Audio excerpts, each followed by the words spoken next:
Hello વિદ્યાર્થી મિત્રો, સ્વાગત છે તમારું ફરી એકવાર તમારી પોતાની YouTube channel SS Gujarat education પર. મિત્રો સ્વાગત છે તમારું. અને જો તમે મિત્રો આપણી યુટ્યુબ ચેનલ પર નવા આવ્યા હોય તો ચેનલને સબસ્ક્રાઇબ અને વિડીયોને લાઇક કરવાનું મિત્રો ભૂલતા નહીં. અને આખા ગાલા અસાઇનમેન્ટના સોલ્યુશનની મિત્રો તમે જો PDF મેળવવા માંગતા હોય તો નીચે તમને ડિસ્ક્રિપ્શનમાં મોબાઈલ નંબર આપેલો છે, તેના પર કોલ કરી દો. અને તમને સ્ક્રીન ઉપર મોબાઈલ નંબર દેખાઈ રહ્યો હશે, તેના પર પણ મિત્રો કોલ કરી શકો છો તમે. માત્ર ને માત્ર 100 રૂપિયામાં તમને આખા ગાલા અસાઇનમેન્ટના સોલ્યુશનની PDF મિત્રો મળી જવાની રહેશે. તો જરૂરથી કોલ કરીને મેળવી લેજો. નીચે આપેલા પ્રત્યેક વિષય પર મુદ્દા આધારે નિબંધ લખો. મિત્રો આ વિડીયો લેન્ધી થશે, 1 થી 1.5 કલાકનો મિત્રો વિડીયો થઈ શકે છે. કોઈ વાત નહીં, કેમ કે નિબંધ છે તો કે એ નિબંધ છે. એક નિબંધ 3.5 પેજનો લખવો પડે છે, પણ આપણે થોડુંક કટઆઉટ કરી લખેલું છે. તો તમે તમારી રીતે આના અંદર બધા શબ્દો એડ કરી શકો છો. હું પહેલાં જ કહી દઉં છું, તમે તમારી રીતે શબ્દો આમાં એડ કરી શકો છો. આમાંથી કટ પણ કરી શકો છો. કોઈ નવા શબ્દો ઉમેરવા આવે એ પણ મિત્રો તમે તમારી રીતે કરી શકો છો. પહેલો નિબંધ છે મિત્રો તમારો વનાંચલે વસંત. પ્રસ્તાવના: ભારતનો ઋતુચક્ર ક્રમ, વસંતનું માદક વાતાવરણ, વસંત અને માનવ જીવન. વસંત એક અજોડ ઋતુ ઉપસહાર. ઓકે, શરૂ કરીએ.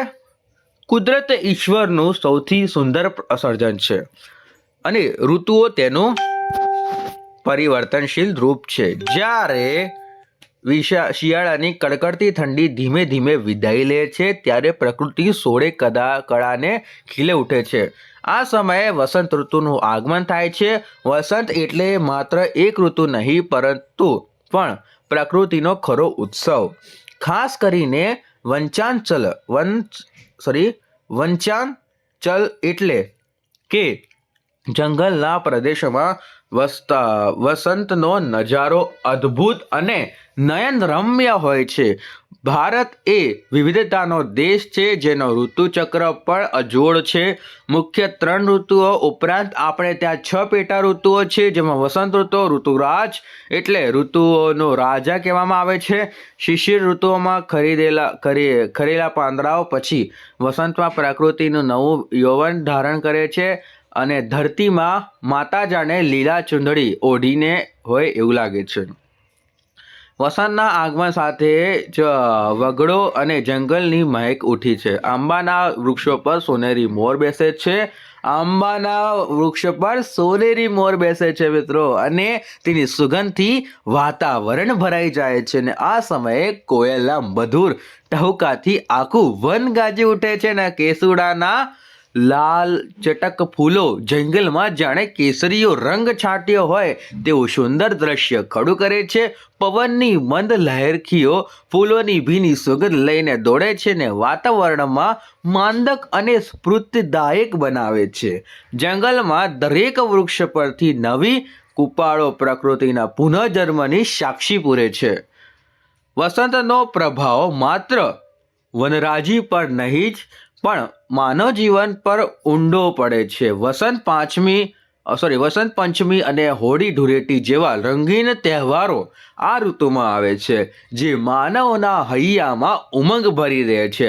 લોકોના મનમાં નવો ઉત્સાહ જોવા મળે છે અને કવિઓએ પણ વસંતને પ્રેમ અને સૌંદર્યની ઋતુ તરીકે બિરાદવી છે. ઓકે, ખેતરોમાં લહેરાતો સુવર્ણ જેવો પાક જોઈ ખેડૂતોનું હૈયું પણ આનંદથી નાચી ઉઠે છે. વસંત ઋતુ માનવીને આળસ ખંખેરીને નવા કાર્યો કરવાની પ્રેરણા આપે છે. બીજી બધી ઋતુઓની સરખામણી વસંત એક અજોડ ઋતુ છે. શિયાળામાં અતિશય ઠંડી, ઉનાળામાં દઝાડતી ગરમી અને ચોમાસામાં કાદવ કીચડની સમસ્યા. પરંતુ વસંત વાતાવરણ સમશીતોષ્ણીય અને ખુશનુમાર હોય છે ને બહુ ઠંડી લાગે કે ન બહુ ગરમી લાગે. પ્રકૃતિમાં ચારે બાજુ હરિયાળી અને રંગબેરંગી ફૂલોની શોભા જોવા મળે છે, જે મનને અસીમ શાંતિ અને પ્રસન્નતા આપે છે.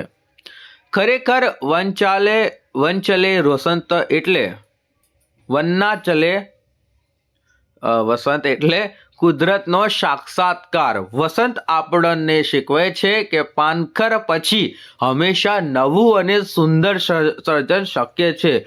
જીવનમાં આવતા દુઃખો પછી સુખોના દિવસો ચોક્કસ આવે છે, જેવો સંદેશ વસંત આપણને આપે છે. આપણને પ્રકૃતિના આ રૂપને જાણવા માટે જંગલો, પર્યાવરણનું રક્ષણ કરવું જોઈએ. ઋતુરાજ વસંત અને ધરતી પરનું સ્વર્ગ છે, તેની શોભા અવર્ણનીય છે. ઓકે મિત્રો, બીજા નંબરનો જોઈશું. વિડીયોને લાઇક, ચેનલ સબસ્ક્રાઇબ કરવાનું મિત્રો ભૂલતા નહીં. નવા વિદ્યાર્થી મિત્રો ખાસ જણાવી દઉં, ચેનલ સબસ્ક્રાઇબ કરી રાખો. ધોરણ 12 માટે તમને આ ચેનલ પર ફ્રી ટ્યુશન મળશે મિત્રો. આખું ધોરણ 12 તમને આ ચેનલ પર ચેપ્ટર નંબર 1 થી લઈને લાસ્ટ ચેપ્ટર સુધી આવતા વર્ષે મિત્રો, ઓકે, અત્યારે તમે ધોરણ 11માં છો, આવતા વર્ષે તમે ધોરણ 12માં આવશો.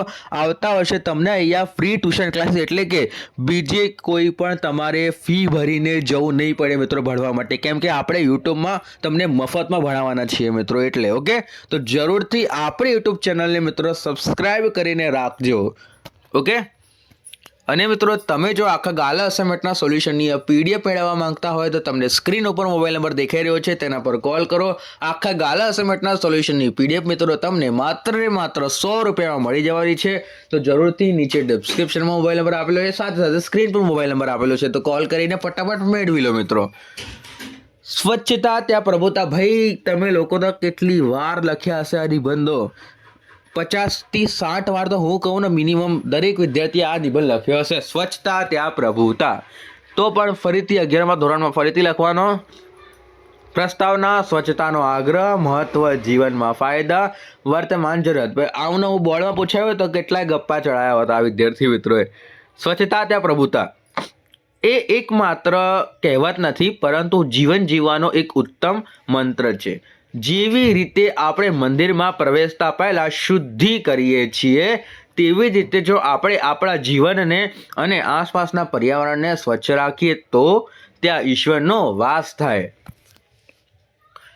સ્વચ્છતાનો અર્થ માત્ર શરીરને સાફ રાખવું એટલો જ નથી, પરંતુ આપણા ઘરના, માહોલના, ગામ, શહેર, છેવટે સમગ્ર દેશને નિર્મળ રાખવાનો છે. ઓકે, મહાત્મા ગાંધીએ પણ સ્વચ્છતાને આઝાદી જેટલું જ મહત્વ આપ્યું છે, કારણ કે સ્વચ્છતા એ સંસ્કારી સમાજની પ્રથમ ઓળખ છે. માનવ જીવનમાં સ્વચ્છતાનું મહત્વ અનેક ગણું છે. સ્વચ્છતા અને સ્વાસ્થ્ય એક જ સિક્કાની બે બાજુઓ છે. સ્વચ્છતા અને સ્વાસ્થ્ય એક જ સિક્કાની બે બાજુઓ છે. જો આપણી આસપાસની ગંદકી હશે તો ત્યાં મચ્છરો અને મધમાખીઓ ઉત્પન્ન વધશે, જે મલેરિયા, ટાઇફોઇડ અને કોલેરા જેવી જીવલેણ રોગો ફેલાવે છે. તેનાથી વિપરીત સ્વચ્છ વાતાવરણમાં રહેવાથી આપણું શરીર નિરોગી રહે છે, મન પ્રફુલ્લિત રહે છે. કહેવાય છે કે પહેલું સુખ તો જાતે નર્યા, અને આ સુખ તો મેળવવાનો સૌથી સરળ રસ્તો સ્વચ્છતાનો આગ્રહ રાખવો. જ્યાં આપણે શારીરિક અને માનસિક રીતે સ્વસ્થ હોઈએ ત્યાં જ આપણી કાર્યક્ષમતા વધે છે. વર્તમાન સમયમાં સ્વચ્છતા એ આપણી સૌથી મોટી જરૂરિયાત બની ગઈ છે, અને વધતી જતી વસ્તી અને શહેરીકરણને કારણે કચરો નિકાલ અને એક મોટી સમસ્યા બની ગઈ છે. પ્લાસ્ટિકનો વધુ પડતો વપરાશ પર્યાવરણને નુકસાન પહોંચાડી રહ્યો છે, અને આ પરિસ્થિતિમાં દરેક નાગરિકની ફરજ છે કે તે ગમે તે ત્યાં કચરો ન ફેંકે અને કચરા પેટીનો ઉપયોગ કરે.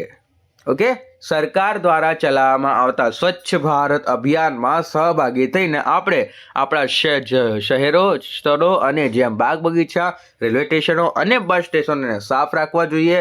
સ્વચ્છતાનો આગ્રહ માત્ર બહારથી જ નહીં પણ આપણા વિચારોમાં પણ હોવો જોઈએ. ઉપસાર તરીકે કહીએ તો શકાય કે સ્વચ્છતા કે કોઈ એક દિવસનું કામ નથી, પણ એ આપણા સ્વભાવનો ભાગ હોવો જોઈએ. મારી ગંદકી હું સાફ કરીશ અને ગંદકી ફેલાવીશ નહીં એવો સંકલ્પ દરેક વ્યક્તિએ લેવો જોઈએ. જો આપણે આપણી આસપાસનું વાતાવરણ સ્વચ્છ રાખીશું તો આપણું જીવન સુંદર, સુખમય અને રોગમુક્ત બનીને. યાદ રાખજો કે ગંદકી એ રોગોનું ઘર છે. જ્યાં સ્વચ્છતા છે ત્યાં પ્રભુતાનો દ્વાર છે. જો આપણે સ્વચ્છ રહીશું તો આપણા દેશનો સાચા અર્થમાં પ્રગતિ કરશે. ઓકે મિત્રો, ત્રીજા નંબરનું જોઈએ. ત્રીજા નંબરનું જોઈશું કે એક બાળ એક ઝાડ. વિડીયો લાઈક, ચેનલ સબસ્ક્રાઇબ કરવાનું મિત્રો ભૂલશો નહીં. નવા વિદ્યાર્થીઓ ખાસ ધ્યાન રાખો, ચેનલ સબસ્ક્રાઇબ કરી દો. 12મા માટે બમ્પર ઓફર આવી રહ્યું છે, બમ્પર ઓફર લાવી રહ્યું છે આ ચેનલ મિત્રો તમારા માટે ફક્ત.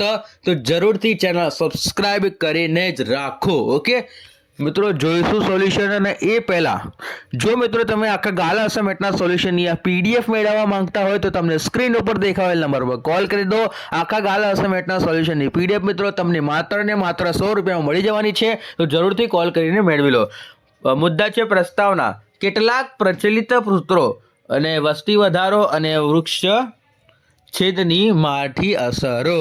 ઓકે, એક બાળ એક ઝાડ, એક ઝાડ સૂત્રનું મહત્વ, ઉપસહાર વગેરે મિત્રો આપણે દર્શાવવાના છે, લખવાના છે.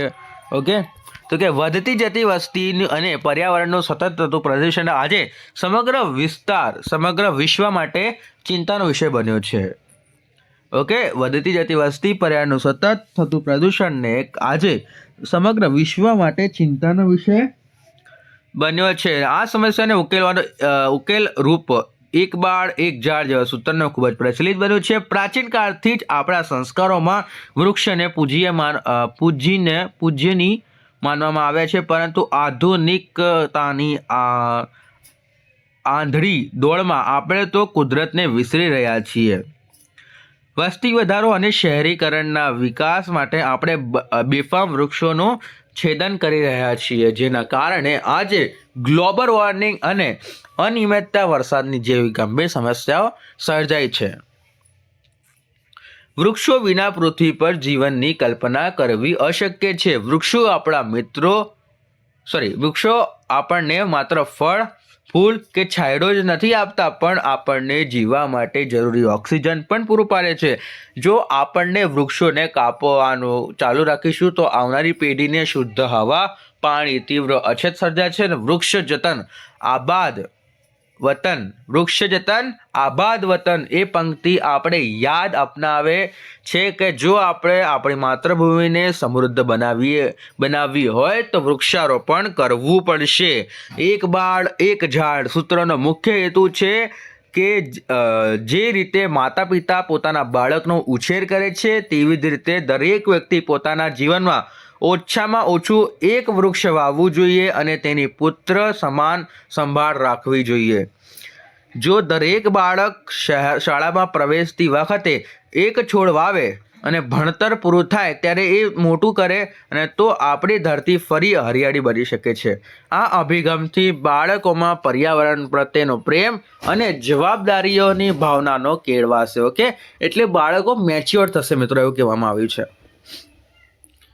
નિષ્કર્ષમાં રહીને નિષ્કર્ષમાં કહી શકાય છે કે જો આપણે પ્રકૃતિને બચાવીશું તો પ્રકૃતિ આપણને બચાવશે. વૃક્ષ એ ધરતીના ફેફસા છે. તેમને સાચવવા આપણી નૈતિક ફરજ છે. ચાલો આપણે સૌ સંકલ્પ કરીએ છીએ કે માત્ર વૃક્ષો વાવીશું જ નહીં, પણ વટવૃક્ષ બને ત્યાં સુધી તેનું જતન કરીશું.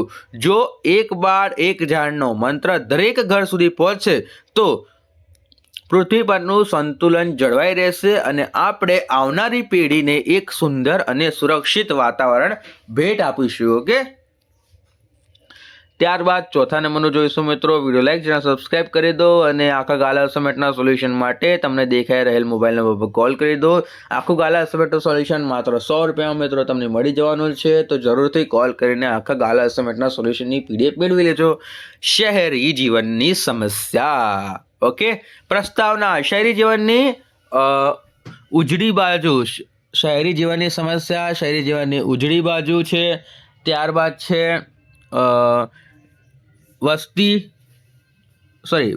વિકસતી નગર સંસ્કૃતિ. ભાગી જનતા ગામડાઓ ઉપસાહાર. આજના યુગમાં શહેરીકરણની પ્રક્રિયા ખૂબ જ ઝડપી અને વધી રહી છે અને ગામડાઓમાં ભાગી રહ્યા છે. ઓકે, ગામડાઓ ભાગી રહ્યા છે અને લોકો રોજગારી, શિક્ષણ તથા આધુનિક સુવિધાઓને શોધમાં શહેરો તરફ દોડી મૂક્યા રહ્યા છે. શહેરોને ફરીથી વાંચીએ મિત્રો. આજના યુગમાં આપણો નિબંધ શું છે?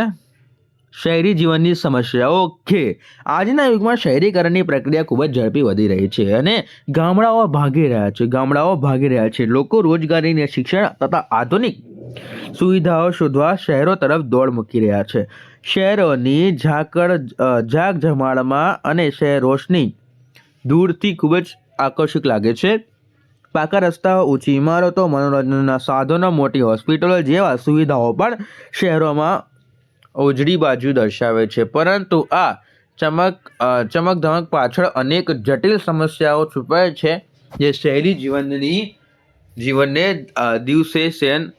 દિવસે ને દિવસે વધુ કષ્ટદાયક બનાવતી રહે છે. શહેરી જીવન સૌથી મોટી સમસ્યા પ્રદૂષણ છે. હજારો લોકોની સંખ્યામાં દોડતા વાહનો, કારખાનાઓમાંથી નીકળતો ધુમાડો હવામાં ઝેર ભેળવી રહ્યો છે. તેના કારણે શ્વાસના રોગો વધી રહ્યા છે. વધતી જતી ભીડને કારણે શાંતિ ક્યાંય દેખાતી નથી. વાહનોના અવાજ અને હોર્નથી ધ્વનિ પ્રદૂષણ સમસ્યા સર્જાય છે. અને ઉપરાંત શહેરોમાં વસ્તી એટલી હદે વધી ગઈ છે કે રહેવા માટે પૂરતી જગ્યા મળતી નથી. આના પરિણામે ગીચ વસ્તી અને ઝૂંપડપટ્ટીઓમાં વધતી જાય છે, જ્યાં સ્વચ્છતા અને પ્રાથમિકતાની સુવિધાઓ સતત અભાવ જોવા મળે છે. ઓકે, વધતી જતી મોંઘવારી એ શહેરી જીવનનું બીજું કડવું સત્ય છે. સાધારણ માણસ માટે શહેરમાં ઘર લેવું કે સારું ભોજન મેળવવું મુશ્કેલ બન્યું હતું. વધુમાં ટ્રાફિકની સમસ્યા તો દરેક શહેરીજનને પરેશાન કરે છે. ઓફિસ, કચ્છ કે શાળાએ પહોંચવા માટે કલાકો સુધી રસ્તા પર ટ્રાફિકમાં ફસાઈ રહેવું પડે છે અને આટલી બધી ભીડ હોવા છતાં શહેરોમાં માણસ એકલતા અનુભવે છે. અહીં પડોશીની પણ ખબર નથી હોતી કે બાજુવાળો ઘરમાં કોણ રહે છે. ગામડા જેવી હૂંફ, પરસ્પર પ્રેમ અને સામાજિક સંબંધો તો અહીં જોવા મળતા જ નથી. ઉપસાર તરીકે કહી શકાય છે કે જો આપણે શહેરી જીવનને આ સમસ્યાઓનું નિવારણ લાવવું હોય તો ગ્રામ્ય સંસ્કૃતિ ફરી બેઠી કરવી પડશે. ગામડાઓમાં પાયાની સુવિધાઓ અને રોજગારીની ઉપલબ્ધ કરાવવી જોઈએ જેથી લોકોનું સ્થળાંતર અટકે અને સાથે જ શહેરોમાં વધુ વૃક્ષારોપણ કરવું અને પરિવહન વ્યવસ્થા સુધારવી અનિવાર્ય છે. વિકાસ જરૂર છે પણ તે પ્રકૃતિ અને માનવીના સુખ શાંતિ ભોગે ન હોવું જોઈએ. ઓકે, જાગ્યા ત્યાંથી સવાર માય ફેવરેટ નિબંધ છે. ઓકે, અને મિત્રો વિડીયો લાઈક, ચેનલ સબસ્ક્રાઈબ કરવાનું ભૂલતા નહીં. 12માના વિદ્યાર્થીઓને ખબર હશે હવે જે લોકો 12માં આવશે ને મિત્રો, હમણાં 2027ની જે બોર્ડની પરીક્ષા આપવાના છે ને એમના માટે બમ્પર ઓફર છે. એટલે કે તમારા લોકો માટે તો વિડીયોને લાઈક તો ના કરો તો ચાલે પણ ચેનલને સબસ્ક્રાઈબ જરૂરથી મિત્રો કરી જ દેજો. ઓકે, જાગ્યા ત્યાંથી સવાર. પ્રસ્તાવના ભૂલના ઇકારના ફાયદા, ભૂલને ઢાંકવાના ગેરફાયદા, ઇકરારના ઉદાહરણો, જાગ્યા ત્યાંથી સવારનો ગૂઢ અર્થ અને સંતનો ફાળો. ઉપસાહાર. જાગ્યા ત્યાંથી સવાર એ ગુજરાતી ભાષાની એક અત્યંત અર્થસભર કહેવત છે. આ કહેવતનો ગૂઢ અર્થ એ છે કે જ્યારે પણ મનુષ્યએ પોતાની ભૂલ સમજાવ્યા અને તે ભૂલ સુધારીને સાચા માર્ગે ચાલવાનું શરૂ કરે છે ત્યારે જ તેના જીવનમાં એક નવી આશાની સવાર પડી કહેવાય. માણસ ભૂલને પાત્ર છે પરંતુ શ્રેષ્ઠ માણસ એ જ છે જે પોતાની ભૂલને સ્વીકાર કરે છે. જીવનમાં ઘણીવાર આપણે અણજાતા અને આવેશમાં આવીને ખોટા નિર્ણયો લઈએ છીએ પરંતુ જ્યારે જ્ઞાનનો ઉદય થાય ત્યારે ભૂલને પકડી રાખવાને બદલે ખંખેરી નાખીએ એ સાચી સમજદારી છે. પોતાની ભૂલને નિખાલસપણે એકરાર કરવાની અને ફાયદા છે, અને તે વ્યક્તિ પોતાની ભૂલ સ્વીકારી લે છે તેનું મન હળવું ફૂલ થઈ જાય છે અને એને અશાંત મળે છે. તેનાથી વિપરીત જો કોઈ વ્યક્તિ પોતાની ભૂલને ઢાંકવા માટે ખોટા બહાના બનાવે છે અથવા તો જૂઠું બોલે છે તો તેને એક ભૂલ છુપાવવા માટે 100 બીજી ભૂલ કરવી પડે છે. આમ કરવાથી માનસિક તણાવ વધે છે અને વ્યક્તિ સતત ડરમાં જીવે છે. ઇતિહાસમાં આવા અનેક ઉદાહરણો છે જ્યાં મહાન વ્યક્તિઓ પોતાની ભૂલ સ્વીકારીને જીવનની નવી દિશા પકડી હોય છે. મહાત્મા ગાંધીએ પણ બાળપણમાં કરેલી ભૂલો પિતાજી સમક્ષ પત્ર લખીને ઇકરાર કર્યો હતો, જે તેમના જીવનમાં ઘડતરમાં પાયાનો પથ્થર સાબિત થયો હતો. ભારતીય સંસ્કૃતિમાં સંતો અને મહાપુરુષોનો ફાળો આ વિચારને પ્રસારવામાં મોટો રહ્યો છે. વાલિયો લૂંટારો જ્યારે સપ્તર્ષિઓના સંપર્કમાં આવ્યો અને તેને પોતાની પાપીનો વૃત્તિનું ભાન હતું, ત્યારે તેને લૂંટફાટ છોડી રામ નામનો જપ શરૂ કર્યો. તેની જાગૃતિનો ક્ષણ જ તેને માટે નવી સવાર બની જાય છે અને આગળ જતાં મહર્ષિ વાલ્મીકી તરીકે ઓળખાયા. ઓહો, જોઈ લો, મહર્ષિ વાલ્મીકી તરીકે ઓળખાયો છે ભાઈ. ઓકે, જો ઓલો જે વાલિયો લૂંટાળો થતો સપ્તર્ષિઓના સંપર્કમાં આવ્યો અને પોતાના પાપોના વૃત્તિનું ભાન થતું અને ત્યારે તેને લૂંટફાટ છોડી દીધી મિત્રો અને રામ નામનો જપ કર્યો અને તેની જાગૃતિનો ક્ષણ જ નહીં તેના માટે નવી સવાર બની અને તે આગળ જતા મહર્ષિ વાલ્મીક મિત્રો, મહર્ષિ વાલ્મીક નામ સાંભળ્યું છે તમે? જેને પણ આ મહર્ષિ વાલ્મીકે આપણા ભારત માટે મેઇન પુસ્તક મિત્રો તમને આપણા ભારતીય સંસ્કૃતિ માટે કહ્યું છે. માત્ર ફટાફટ કોમેન્ટમાં જણાવો. ઓકે, સંતો હંમેશા કહે છે કે વીતેલા સમય પર અફસોસ કરવા કરતાં વર્તમાન ક્ષણને સુધારીને ભવિષ્યને ઉજ્જવળ બનાવવું એ જ જીવનનો સાચો પુરુષાર્થ છે. ઉપસાર તરીકે કહી શકાય છે કે સમય ક્યારેય પૂરો થતો નથી.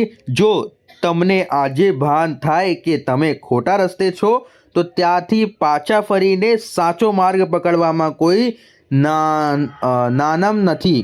મોટું થવું છે એવું વિચારીને નિરાશ થવાની જરૂર નથી, કારણ કે જ્ઞાન લાધે તે ક્ષણ તમારા માટે મંગલમય સવાર છે. જીવનમાં હંમેશા સકારાત્મક પરિવર્તનો માટે તૈયાર રહેવું જોઈએ. અંતે તો કહેવાય છે ને કે વીતેલાઓને ભૂલી જાઓ અને નવા જીવનનો પ્રારંભ કરો. ઓકે, 6 નંબરનું મિત્રો જોઈશું. વિડીયો લાઈક, ચેનલ સબસ્ક્રાઈબ કરવા ભૂલતા નહીં. તમને કીધું મેં તમે ધોરણ 12માં આવશો, તમારા માટે બમ્પર ઓફર છે, ફ્રી ટ્યુશન ક્લાસીસ છે. અહીંયા તમને યુટ્યુબના માધ્યમથી અમે ફ્રી ટ્યુશન ક્લાસીસ આપીશું મિત્રો. બધા વિષયો ભણાવવામાં આવશે. ફક્ત ગાલા અસાઇનમેન્ટ તો આવશે, સાથે તમને ચેપ્ટરની સમજૂતી પણ આપવામાં આવશે. ઓકે, તો જરૂરથી ચેનલને સબસ્ક્રાઈબ કરીને રાખો ભાઈ. જળ એ જીવન, તો કે પ્રસ્તાવના પૃથ્વી પરનું જીવન સૃષ્ટિ, માનવ, પ્રાણી, વનસ્પતિ, પાણીનું મહત્વ, વર્તમાન સમસ્યાઓ, વિવિધ પ્રવૃત્તિ, ઉપસાર. પૃથ્વી પર જીવનની ઉત્પત્તિ જળમાંથી જ થઈ છે. તેથી જ પૃથ્વી કહેવાયું કે જળ એ જીવન છે. પૃથ્વી પર સમગ્ર જીવન સૃષ્ટિ પછી તે માનવ હોય, પશુ પક્ષી હોય કે વનસ્પતિ, દરેકના અસ્તિત્વ માટે પાણી અનિવાર્ય છે. મનુષ્ય પોતાના ખોરાક વિના થોડાક દિવસ કાઢી શકે છે, પરંતુ પાણી વિના તેનું જીવન લાંબુ ટકી રહી શકતું નથી. આપણી પૃથ્વીનો 3/4 ભાગનો પાણી ઘેરાયેલો હોવા છતાં પીવાલાયક મીઠું પાણી ખૂબ જ મર્યાદિત માત્રામાં છે. આથી જ પાણીના ટીપાનું મહત્ત્વ સમજવું આજે ખૂબ જ જરૂરી બની ગયું છે. માનવ જીવનની દરેક નાની મોટી પ્રવૃત્તિઓમાં પાણીનો ઉપયોગ થાય છે. પીવાથી લઈને રસોઈ બનાવવા, સફાઈ કરવા, ખેતી કામ અને ઉદ્યોગને ચલાવવા માટે પાણીની જરૂર છે. વનસ્પતિની જગતમાં પણ સંપૂર્ણપણે પાણી નિર્ભર છે. જો આપણે પાણી ન પડે તો વૃક્ષો સુકાઈ જાય અને પૃથ્વી પર હરિયાળી નષ્ટ થઈ જાય. પૃથ્વી પર તાપમાન જાળવી રાખવા માટે વરસાદ લાવવા પણ જળ સ્ત્રોત મોટી ભૂમિકા ભજવે છે. પરંતુ વર્તમાન સમયમાં પાણી ગંભીર સમસ્યાઓ ઊભી થઈ રહી છે અને ગ્લોબલ વોર્મિંગના કારણે નદીઓ સુકાઈ છે અને ભૂગોળ જળના રસ્તાઓ સતત નીચે જઈ રહ્યા છે ભાઈ. ઓકે, આજે સૌથી મોટી ચિંતાનો વિષય પાણીનો બગાડ અને પ્રદૂષણ છે. અને આજે નદીઓમાં કચરો અને કારખાનું ઝેરી પાણી ભેળવીને પ્રદૂષણ કરી રહ્યા છે. જો આ પરિસ્થિતિ ચાલુ રહેશે તો ભવિષ્યના પીવાનું પાણી માટે યુદ્ધો થાય છે અને નવાઈ નહીં. ઓકે, યુદ્ધો થઈ જશે ભાઈ પાણી માટે. પાણી બચાવવા માટે આપણે અનેક પ્રવૃત્તિઓ કરવી જોઈએ, જેમ કે વરસાદી પાણીનો સંગ્રહ, ટપક સિંચાઈ પદ્ધતિનો ઉપયોગ અને જરૂરિયાત મુજબ પાણીનો વપરાશ.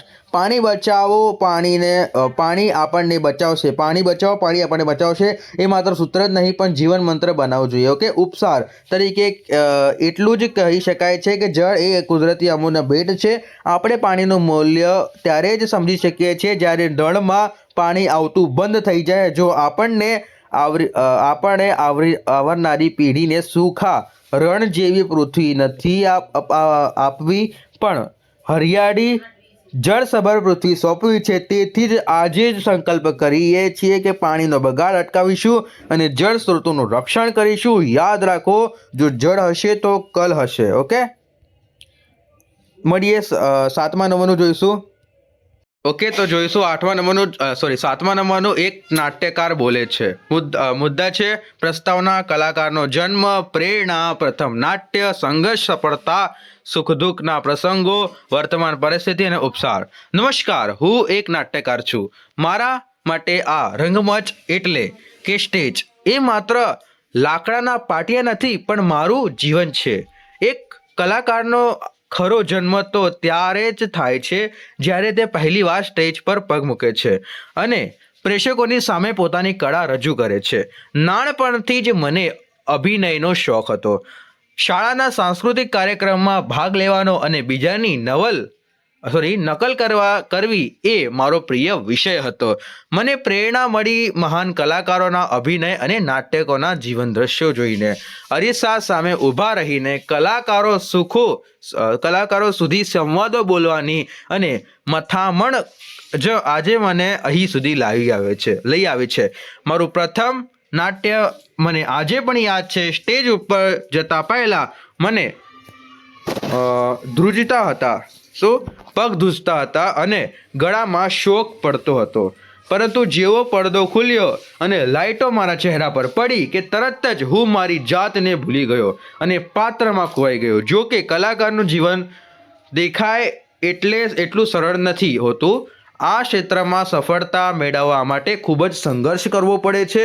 ક્યારેક ખાલી પેટે તો ક્યારેક અપમાન સહન કરીને પણ રિહર્સલ કરવા પડે છે. કલાકો સુધી ડાયલોગ પાકા કરવા, વેશભૂષાની તૈયારી કરવી અને પાત્રના મનોભાવને આત્મસાત કરવા એ એક તપસ્યા સમાન છે. અનેક નિષ્ફળતાઓ અને નકારાત્મક પ્રતિસાદ પછી જ્યારે એક સફળ નાટક મને મળે છે ત્યારે બધો જ થાક ઉતરી જાય છે. એક કલાકારના જીવનમાં સુખ અને દુઃખના અનેક પ્રસંગો વણાયેલા હોય છે. ક્યારેક એવું પણ બને છે કે ઘરમાં કોઈ દુઃખની ઘટના બની હોય પણ સ્ટેજ પર જઈને હાસ્ય કલાકાર તરીકે લોકોને હસાવવા પડે છે. Show must go on. ખેલ ચાલુ રહેવા જોઈએ એ અમારો મંત્ર છે. પ્રેક્ષકોની તાળીઓના ગડગડાટ અને તેમની આંખોમાં દેખાતી પ્રશંસા એ જ અમારું સાચું વળતર છે. વર્તમાન પરિસ્થિતિમાં જ્યારે સિનેમામાં અને મોબાઈલમાં વર્ચસ્વ વધ્યું છે ત્યારે જીવંત નાટક જોનારાઓની સંખ્યા ઘટી છે, જે થોડુંક દુઃખદાયક છે. છતાં નાટકકારો જે જીવંત આનંદ છે તે બીજે ક્યાં નથી. નાટકમાં જે જીવનનો આનંદ છે મિત્રો એ ક્યાં બીજે નથી. ઓકે, ઉપસાર માટે એટલું જ કહેવું છે કે કળા ક્યારે નિવૃત્ત થતો નથી. કલાકાર ક્યારે નિવૃત્ત થતો નથી. હું જ્યાં સુધી જીવીશ ત્યાં સુધી અભિનય કરતો રહીશ. રંગમંચની એ ધૂળની સુગંધ અને પડદો ખુલવાની એ ક્ષણ મારા માટે અમર છે ને હું ભાગ્યશાળી છું કે મને લોકોના હૃદય સુધી પહોંચવાની અને તેમના ચહેરા પર સ્મિત લાવવાની તક મળી છે. કલા એ ઈશ્વરની દેન છે અને હું આ જીવનનો તેનો સેવક બનીને રહીશ. 8મા નંબરનો નિબંધ છે મિત્રો. વિડીયોને લાઈક, ચેનલ સબસ્ક્રાઇબ કરવાનું ભૂલતા નહીં અને આખા ગાલા અસાઇનમેન્ટના સોલ્યુશનની પીડીએફ માટે નીચે તમને મોબાઈલ નંબર આપેલો છે, એના પર કોલ કરી દો. ઓકે, જરૂરથી ₹100 પ્રાઇસ છે માત્ર સંપૂર્ણ ગાલા અસાઇનમેન્ટના સોલ્યુશનની. ઓકે, પ્રસ્તાવના મારા પ્રિય લેખક ઝવેરચંદ મેઘાણી જીવન અને એમનું સાહિત્ય ક્ષેત્ર, તેમનું પ્રદાન અને ઉપસાર લખવાનું છે. ગુજરાતી સાહિત્યમાં આકાશમાં અનેક તેજસ્વી તારલાઓ છે, પરંતુ જેમનામાં લખાણમાં સોરઠની ધરતીની સોઢમ અને કસુબલ રંગત છે તેવા રાષ્ટ્રીય શાયર ઝવેરચંદ મેઘાણી મારા સૌ પ્રિય લેખક છે. મેઘાણીજી માત્ર એક લેખક જ નહોતા, પણ તેઓ સ્વાતંત્ર્ય સેનાનીના લોકશાહીના સંશોધક શું હતા મિત્રો? લોકશાહીના સંશોધક અને મધુર કંઠ ધરાવનાર ગાયક પણ હતા. તેમનો જન્મ 28 ઓગસ્ટ 1896ના રોજ સુરેન્દ્રનગર જિલ્લાના ચોટીલા ગામમાં થયો હતો. તેમના પિતા પોલીસ ખાતામાં હોવાથી તેમને બદલીઓ થતી હતી, જેના કારણે મેઘાણીનગરની સૌરાષ્ટ્રના ખૂણે ખૂણાના ડુંગર નદીઓના અને લોકજીવનના નજીકથી જોવાનો તક મળી હતી.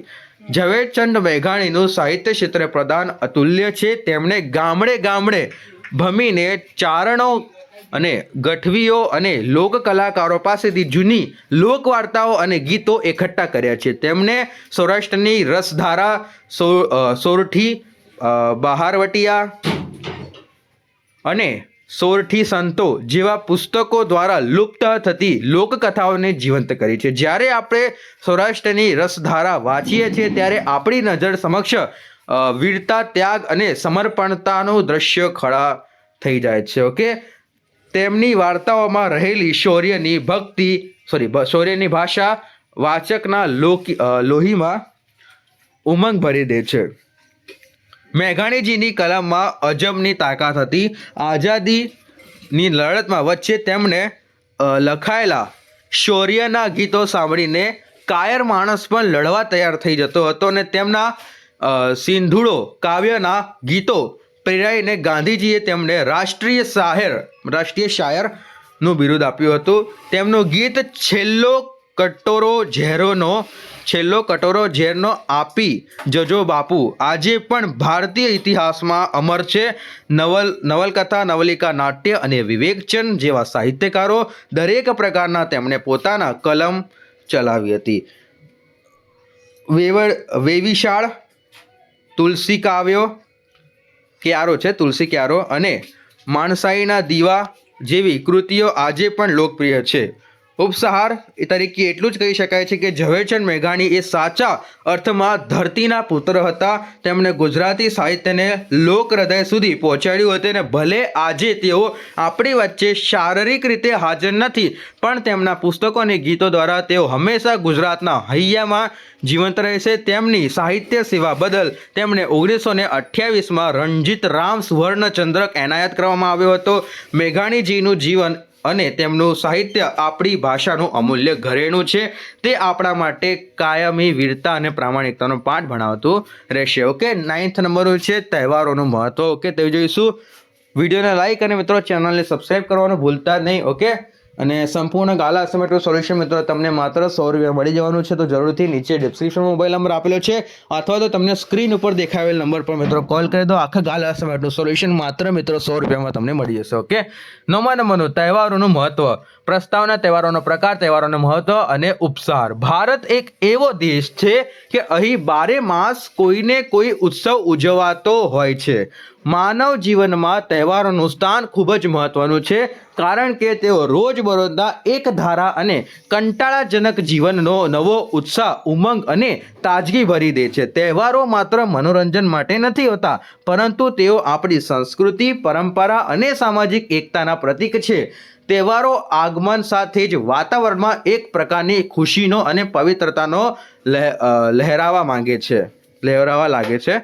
તહેવારોના મુખ્ય બે પ્રકાર છે, એક ધાર્મિક તહેવારો અને બીજો છે રાષ્ટ્રીય તહેવારો. દિવાળી, હોળી, જન્માષ્ટમી, ઈદ, નાતાલ અને નવરાત્રિ જેવા ધાર્મિક તહેવારો આપણને આપણા ધર્મ અને ભક્તિ સાથે જોડે છે. દિવાળી જેવો પ્રકાશનો પર્વ અંધકાર પર પ્રકાશના વિજયનો સંદેશો આપે છે, તો હોળી ધૂળેટી પરસ્પરના વેરઝેર ભૂલીને રંગોમાં ભળી જવાની શીખ આપે છે. બીજી તરફ 15મી ઓગસ્ટ અને 26મી જાન્યુઆરી જેવા રાષ્ટ્રીય તહેવારો આપણા દેશના દેશપ્રેમ અને રાષ્ટ્રીય એકતાનો ભાવના જગાડે છે. સામાજિક દ્રષ્ટિએ જોઈએ તો તહેવારો લોકોને એકબીજાની નજીક લાવવાનું કાર્ય કરે છે. આજના ભાગદોડ ભર્યા જીવનમાં જ્યારે સંબંધીઓ અને મિત્રો મળવાનો સમય મળતો નથી, ત્યારે તહેવારો નિમિત્તે સૌ સાથે મળીને આનંદ માણે છે. નવા કપડાં, મીઠાઈઓ અને ભેટ સોગાદોની આપ-લેથી પરસ્પર પ્રેમ અને ભાઈચારો વધે છે. તહેવારો આપણે વસુદેવ કુટુંબકમ, સમગ્ર પૃથ્વી એક પરિવાર છે ની ભાવના સમજાવે છે. અને આ ઉપરાંત તહેવારોથી બજારમાં આર્થિક પ્રવૃત્તિઓ વેગવતી બને છે, કેમ કે તહેવારો આવે છે એના મિત્રો જે લોકોને રોજગારી પણ મળતી નથી એ લોકોને પણ રોજગારી મળી રહે છે. બજારમાં આર્થિક પ્રવૃત્તિ વેગવતી બને છે અને જે નાના વેપારીઓ અને કારીગરો માટે આજીવિકાનું સાધન બને છે. ઉપસાર તરીકે કહી શકાય છે કે તહેવારો એ ભારતીય સંસ્કૃતિના પ્રાણ છે. તે આપણને જીવન જીવવાની કળા શીખવે છે અને માનસિક શાંતિ બક્ષે છે. જો જીવનમાં તહેવારો ન હોય તો મનુષ્ય એક યંત્ર જેવું બની રહ્યો છે. જો કે આપણે તહેવારો ઉજવતી વખતે પર્યાવરણનું ધ્યાન રાખવું જોઈએ અને અતિશય દેખાડો કે પ્રદૂષણથી બચવું જોઈએ. સાચી રીતે ઉજવાયેલ તહેવારો જ સમાજના સુખ અને સમૃદ્ધ લાવી શકશે. 10મા નંબરનું છે મોબાઈલ આશીર્વાદ કે અભિશ્રાપ છે, એનો આપણે ચર્ચા કરીએ.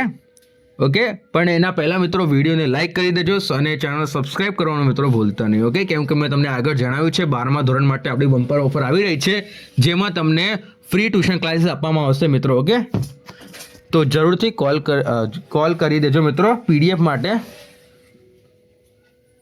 પીડીએફ માટે કોલ કરી દેજો. જે આખા ગાલા અસાઇનમેન્ટનું સોલ્યુશન છે તમે 100 રૂપિયા મિત્રો મેળવી શકો છો. જરૂરથી કોલ કરીને મેળવી લો. વિજ્ઞાન માવજતને અનેક અદ્ભુત ભેટો આપી છે, જેમાં મોબાઈલ ફોન કદાચ સૌથી ક્રાંતિકારી શોધ છે. આજે મોબાઈલ એ માત્ર વાતચીત કરવાનું સાધન નથી રહ્યું, પણ તે માણસની હથેળીમાં આખું વિશ્વ સમાવીને બેઠું છે. સવારના એલાર્મથી શરૂ કરીને રાત્રે સૂવા સુધી મોબાઈલ આપણી દરેક પ્રવૃત્તિઓમાં વણાઈ ગયો છે. કોઈ પણ નવી શોધ હંમેશા બે પાસા પર લઈને આવે છે. જો તો તેનો સદુપયોગ થાય તો તે આશીર્વાદ છે, અને જો તો તેનો દુરુપયોગ થાય તો તે અભિશ્રાપ બની જાય છે. મોબાઈલના કિસ્સામાં પણ આ વાત અક્ષરાશ સાચી ઠરે છે.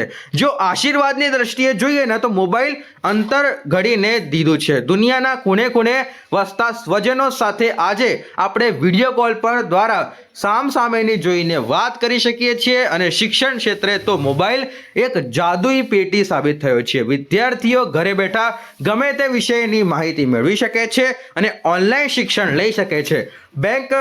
બેન્કિંગ, રેલવે ટિકિટ બુકિંગ, ખરીદી અને વીજળીના બિલ ભરવા જેવા કામો હવે ચપટી વગાડતા મોબાઈલથી થઈ જાય છે. અને મનોરંજન માટે ગીતો, ફિલ્મો અને રમતોનો ભંડાર પણ તેમાં ઉપલબ્ધ છે. કટોકટીના સમયે અકસ્માત વખતે પણ મદદ મેળવવા માટે મોબાઈલનો જીવન રક્ષક સાબિત થાય છે. પરંતુ આ સિક્કાઓની બીજી બાજુ ઘણી ડરામણી છે, જે મોબાઈલનો અભિશ્રાપ બનાવે છે. આજના યુવાનો અને બાળકોમાં મોબાઈલનું વણગણ એટલે કે એડિક્શન એ માનસિક બીમારી જેવું બની ગયું છે. લોકો કલાકો સુધી સોશિયલ મીડિયા પર સમય બગાડે છે, અને જેના કારણે તેની શારીરિક અને માનસિક તબિયત પર માઠી અસર થાય છે. મોબાઈલનો અભિશાપ તો કે વપરાશી સમય, આંખો નબળી પડવી, અનિદ્રા અને એકાગ્રતા અભાવ જેવી સમસ્યાઓ સર્જાય છે. વધુમાં વધુમાં મોબાઈલના કારણે સામાજિક અંતર વધી ગયું છે, જેના એક જ ઘરમાં બેઠેલા 4 સભ્યો એકબીજાની સાથે વાત કરવાને બદલે પોતપોતાના મોબાઈલમાં મશગુલ હોય છે. સાયબર ક્રાઇમ અને અંગત માહિતીને ચોરી જેવી ઘટનાઓ પણ મોબાઈલના દુરુપયોગના કારણે વધી રહી છે. ઉપસાર તરીકે કહી શકાય છે કે મોબાઈલ પોતે સારો છે કે ખરાબ નથી. ઉપસાર તરીકે કહી શકાય છે કે મોબાઈલ પોતે સારો કે ખરાબ તે નથી, પણ તેનો ઉપયોગ કરનાર માણસ બધો આધાર રાખે છે.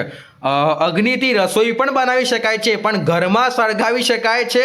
તેમને મોબાઈલનો ઉપયોગ જ્ઞાન અને વિકાસ માટે કરવો જોઈએ, નહીં કે સમય બગાડવા માટે. જો આપણે મોબાઈલના ગુલામ બનાવવાને બદલે તેના આપણે સેવક તરીકે કામ કરીશું તો તે સાચા અર્થમાં આશીર્વાદ સાબિત થશે. આપણે ટેકનોલોજીનો ઉપયોગ કરો, પણ તેને ખોવાઈ ન જાઓ એ મંત્રને યાદ રાખવો. ઓકે, 11મા નંબરનો મિત્રો છે કે વર્ષા ઋતુ. શું છે? વર્ષા ઋતુ. વિડીયો લાઈક, ચેનલ સબસ્ક્રાઇબ કરી દો મિત્રો. ઓકે, વર્ષા ઋતુ. પ્રસ્તાવના: વર્ષા ઋતુનું સ્વાગત. અષાઢ મહિના, મેઘરાજાની સવાર. શ્રાવણ મહિનાની મેઘરાજાની ઝમ્મર વાતાવરણમાં રમણીય અને કમનીય ઉપહાર. ભારત એ ઋતુઓની વિવિધતા ધરાવતો દેશ છે, જેમાં વર્ષા ઋતુનું સ્થાન સૌથી મહત્વનું છે. ઉનાળાની આકરી ગરમી અને બફારાથી જ્યારે ધરતી તપી રહી હોય ત્યારે આકાશમાંથી અગન જ્વાળાઓ વરસતી હોય છે. પશુઓ પક્ષીઓ પાણી માટે વલખા મારતા હોય છે. ત્યારે વર્ષા ઋતુનું આગમન તપસ્વીથી ધરતી માટે આશીર્વાદ સમાન.